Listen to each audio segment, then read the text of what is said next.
केंद्रीय गृह मंत्रालयाने एक मोठा निर्णय घेतलाय। हिट अँड रन शिक्षेसंदर्भामध्ये निर्णय चर्चा करूनच घेणार आहे।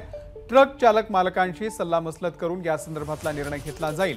केंद्रीय गृह मंत्रालयानं या संदर्भातलं लेखी आश्वासन दिलेलं आहे। सोमेश कोलगे या संदर्भातले अपडेट देतील। सोमेश, अमोल, आपल्याला सर्वांना माहिती आहे की हिट अँड रन संदर्भात जे नवे फौजदारी कायदे आहेत त्यामध्ये कठोर तरतुदी करण्यात आल्या होत्या आणि भारतीय न्याय संहितेच्या कलम 106 जो प्रस्तावित आहे, अजूनपर्यंत तो कायदा लागू झालेला नाही। आतापर्यंत जुनेच कायदे लागू आहेत, पण नव्या कायद्यात 10 वर्षाची शिक्षा आणि दंडाची प्रोव्हिजन करण्यात आली होती जर कोणी ऍक्सिडेंट केला आणि पोलिसांना न कळवता निघून गेलं किंवा पोलिसांना कळवलंच नाही तर।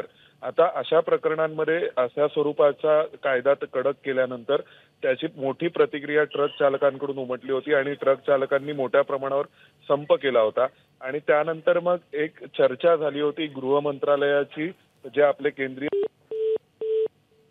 सोमेश यांच्याशी आपला संपर्क तुटलेला आहे, परंतु केंद्रीय गृह मंत्रालयानं हा एक मोठा निर्णय घेतलेला आहे। हिट अँड रन शिक्षेसंदर्भामध्ये चर्चा करूनच या पुढचा निर्णय घेतला जाईल असं सांगण्यात आलंय।